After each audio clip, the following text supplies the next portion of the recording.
Hello, in this video we're going to be forge welding, i.e. welding two pieces of steel by heating them up and hammering them together. In more precise terms, we're heating the metal to the point where particles become excited and move around easily. Some pressure, applied by a little bit of this action, will allow the particles to diffuse across the boundaries between the two pieces of steel and weld the two pieces together.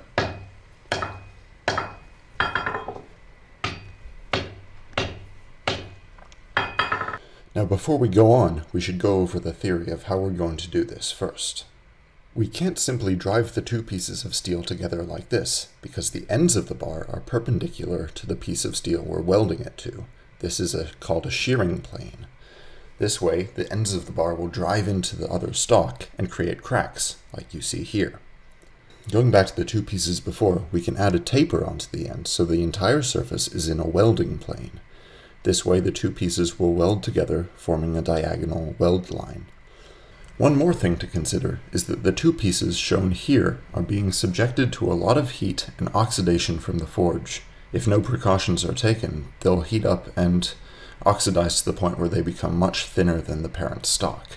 So to prevent this, we can upset the ends of the bar, that is, make them thicker, and form the scarf around that upset section. The two pieces can then be welded together, and we have plenty of material to forge down. And lastly, we'll add a step onto the end of each scarf, so that we can accurately place the two pieces together while welding. So, let's get the forge fired up.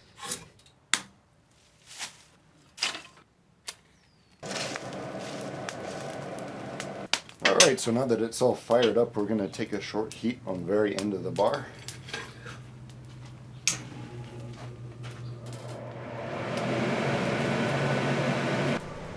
We'll start by upsetting the bar like you see here, being sure to straighten the bar out anytime it becomes curved.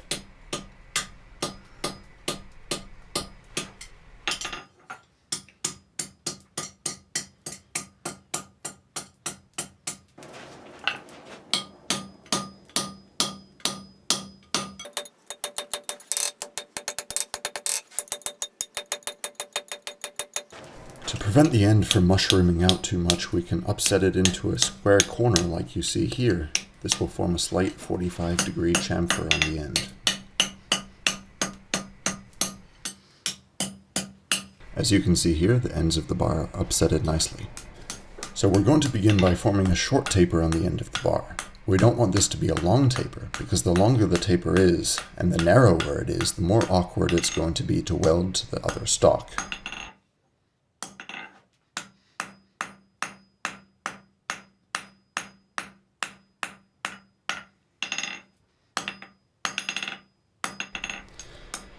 Now my anvil doesn't have very sharp edges, so here I'm using an anvil block to form the step on the scarf. If your anvil has sharper edges, you can go ahead and use that to form the step on the scarf.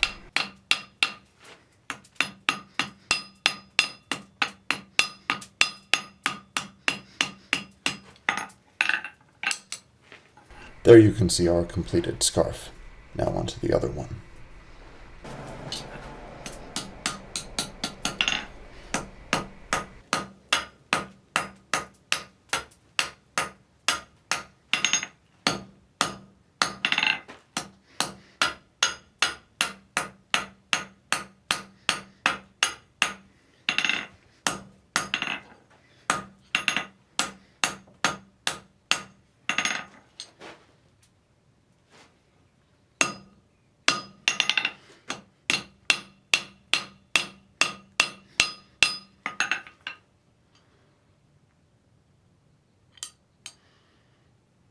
If you want to clean the scarf with a file, now is the time to do so.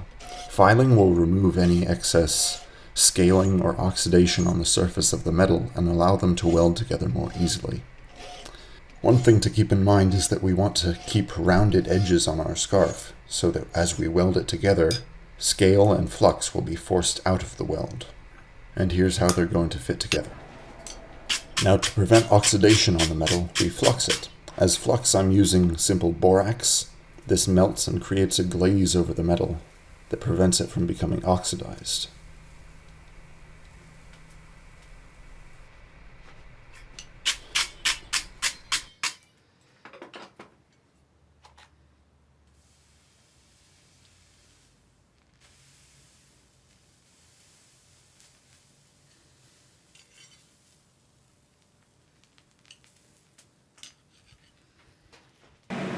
We want to heat up the metal to a bright white heat where it just begins to spark.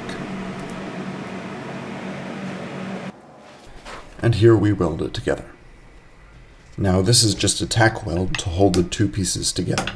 We'll take another heat in the fire and take a few more welding passes at it to complete the welding.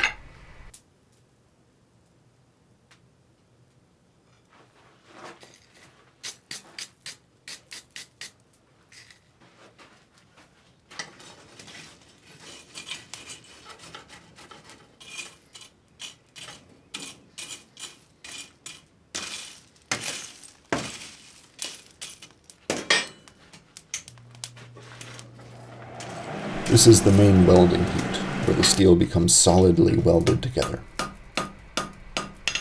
We also forge down the two scarves until they become roughly equal to the size of the original bar.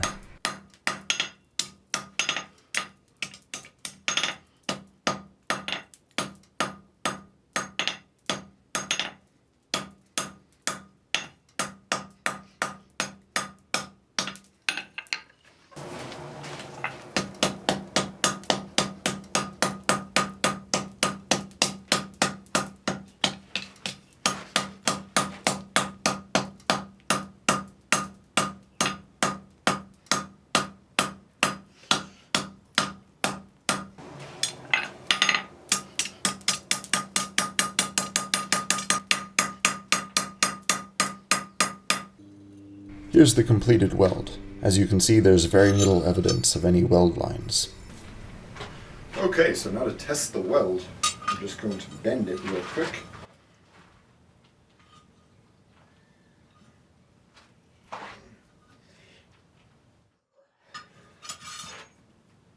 And as you can see, it's holding together pretty well. I was eventually able to break the two pieces apart, so let's try one more time.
Alright, so here's test number 2.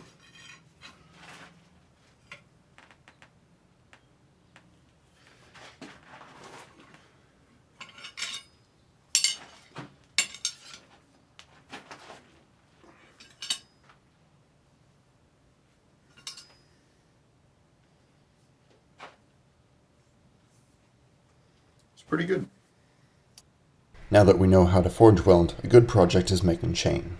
For making chain links of about 3 inches, we're going to use a 7-inch long piece of 1/2-inch round bar. We're going to form a scarf on the bar, much like before, except this time we don't need a step, because we're looping the material over onto itself, so it's already in place.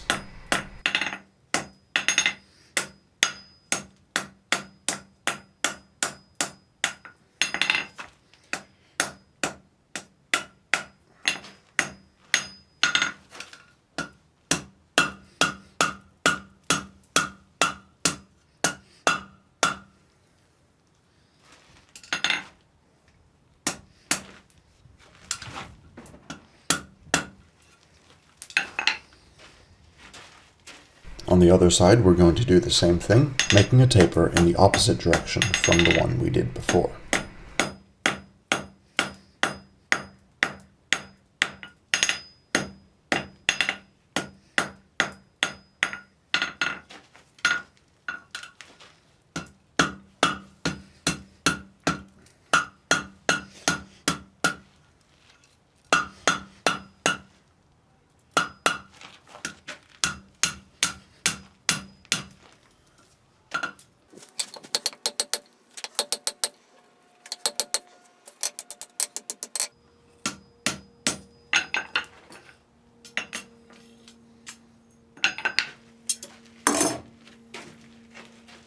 For making chain, it's essential to have tongs that can grip the material at a 90-degree angle.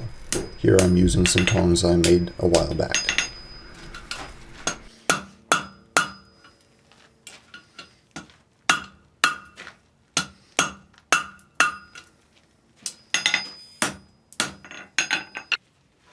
We flux it much the same way as before.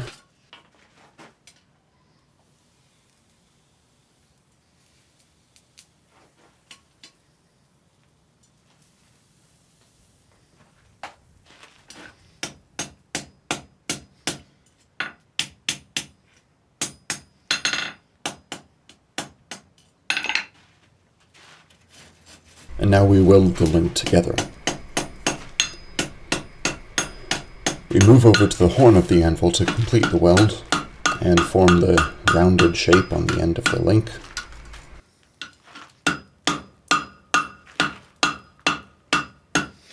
Then we just finish up making the oval shape, and we have one completed chain link.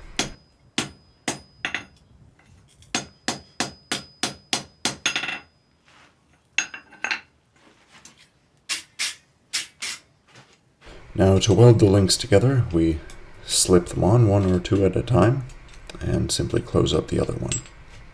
Then it's fluxed and welded much the same as the other ones.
An easier way to bend the link is to use a turning fork in the anvil, as shown here.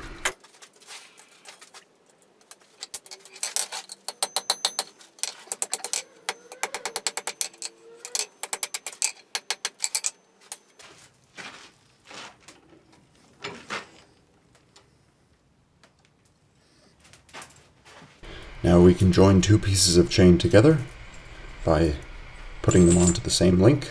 And don't burn your thumb. There we go.